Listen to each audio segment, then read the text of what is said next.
Today, we are going to uncover the production secrets that Tyler, the creator, used to create Chromakopia, his most ambitious project yet. Tyler is a creative genius who writes and produces all of his music on his own, and he's famously secretive about how he does it. So for the past few weeks, I have been going super deep studying Tyler's music as closely as possible to learn everything I can about his creative process. There are a ton of gems in here that any producer can use no matter what genre you're working in, so let's get into it. One of my favorite Tyler quotes is, "There are no guidelines anymore. The only good new rap music is the stuff that is pushing the envelope." This is super clear on Saint Chroma and Ra-Ta-Ta, two of the hardest hitting tracks from Chromakopia, showing how Tyler can create insane drum grooves while breaking basically every rule in the book. From the marching band feel of Saint Chroma to the trap beat without a snare in Ra-Ta-Ta, Tyler is constantly bending the rules of different genres and blending and merging different influences. To recreate the drum feel on Saint Chroma, I grabbed some African-inspired percussion hits like djembes and congas and layered them up with live claps that I recorded myself. The last element that tied things together was a tribal loop that gave extra life and variation to the hits. To make it match the groove, I sidechained it super hard so that it fit the marching rhythm I was going for.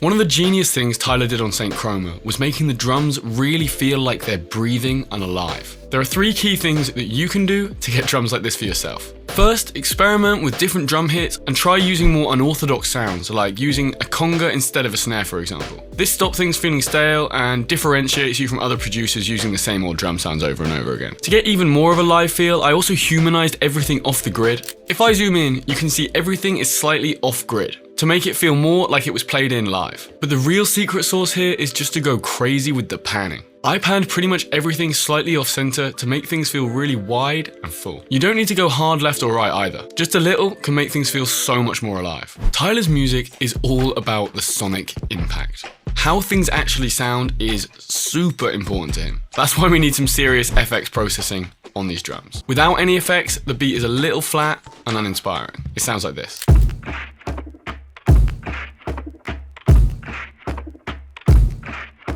But add 3 saturation plugins, a room reverb emulating the sound of a stone quarry, and some filtering, and you get this.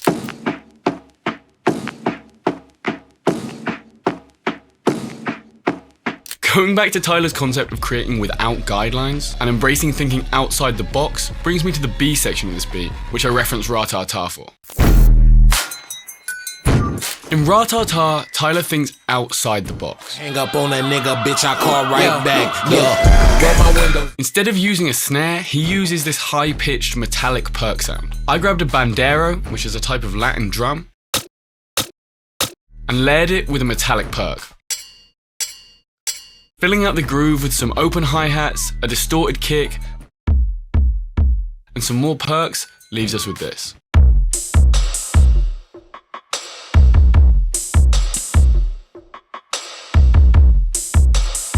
What makes these drums so effective is that they aren't too busy. Tyler knows when to fill things up and when to leave space, and that's something he does amazingly with the instrumentation across Chromakopia. Tyler is a master of synths and chords. Flipping back to the A section, I played in this progression using a couple of chilled synths.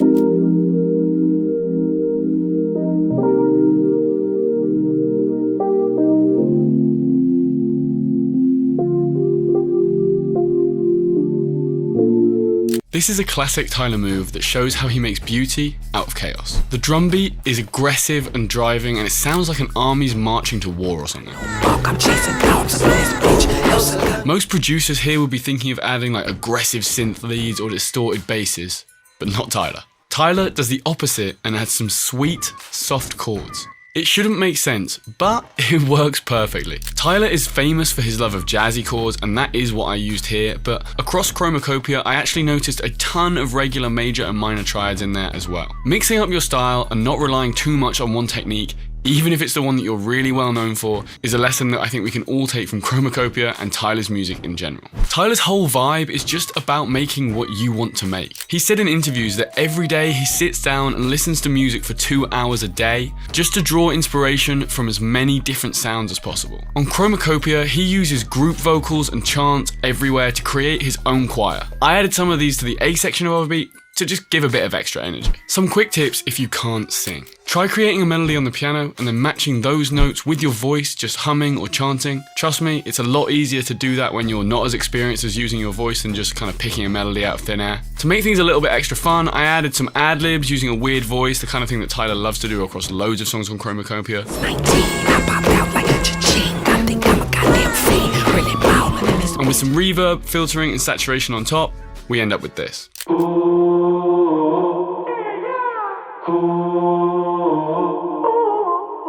The last thing to add to our A section was a distorted, screaming riser. Throughout Tyler's career, he's always loved crazy beat switches, and Chromakopia is no different. A key technique of Tyler's to add some tension before the beat switch is adding a riser. Even though you might think this is a super common, boring technique, Tyler, of course, does it differently. He uses screams, sound effects, or crazy synth patches that he programs himself to make unique risers. For this beat, I grabbed a metallic effect from a pack that fitted in perfectly.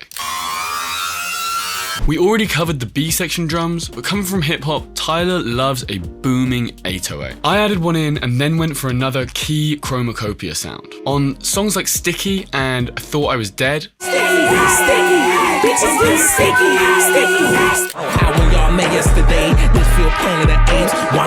Tyler uses horns to give an amazing contrast to the rest of the instruments. I found a moody horn sample, pitched it to fit the beat, and added some effects on top to get this.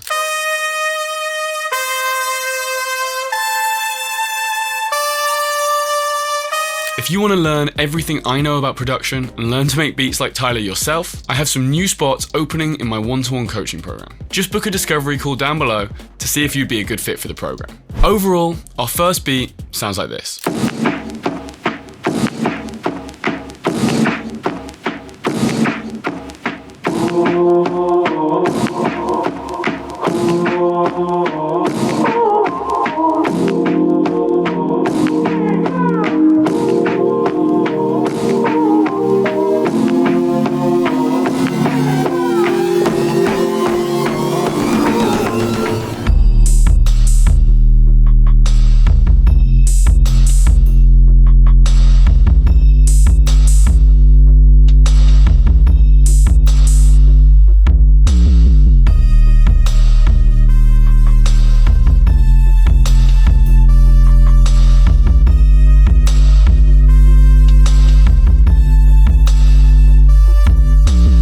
Elsewhere on Chromakopia, Tyler went for a more chilled, introspective vibe. Tyler said in an interview with Vice that he likes to let things come naturally, and that's exactly how I started with this beat. I was playing around in Analog Lab, just flicking through sounds, and randomly started playing this super simple line on a bassy piano synth. I layered it with a Moog bass to get this.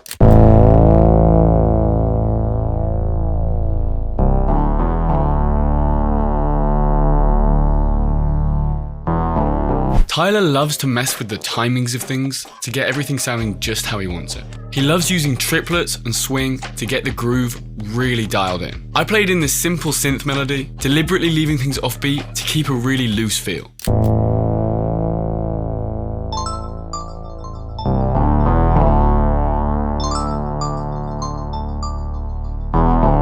On Judge Judy and I Killed You, we hear some dope ass African percussion.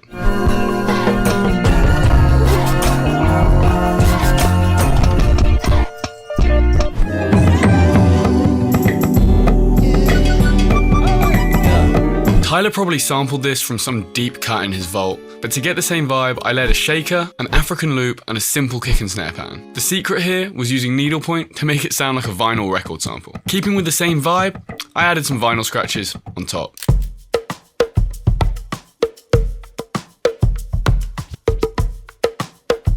Tyler's engineer describes the process of making his records as like a science experiment. And unlike him, Tyler is way outside the box, using rhythmic breaths as percussion, similar to what Doechii does on a lot of her recent records. I love this and wanted to try it for myself, so I recorded a rhythm I liked and threw some effects on top to get this. With the original drums, I think it's a super cool accent to the beat.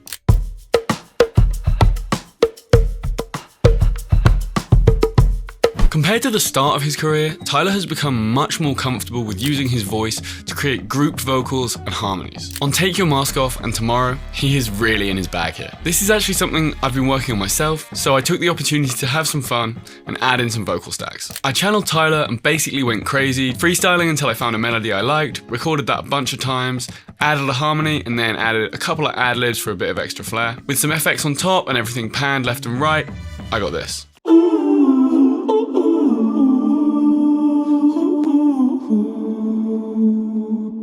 Tyler also loves to progress and vary among sections, so to finish off our second beat, I added in a simple Analog Lab keys patch, just playing this little run.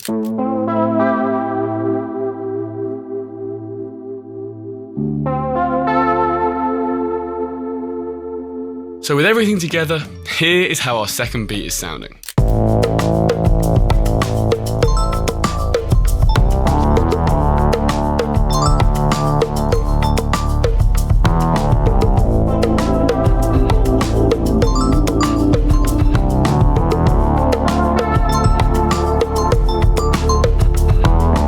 The consistent theme throughout Chromakopia is Tyler's unique ability to blend things together in a way that should lead to pure chaos, but ends up being totally mesmerizing. Whether it's combining jazzy synths with crazy drums, or out-of-tune horn sections with a symphony of analog synths, Tyler executes ideas that most people wouldn't even dare to try. Like I said earlier, if you want to take your skills to the next level and push the limits of what you thought you could do musically, my one-to-one coaching program could be for you. So just book a call down below to see if you'd be a good fit. That's all for this one, guys. Peace. Love ya. See you in the next one.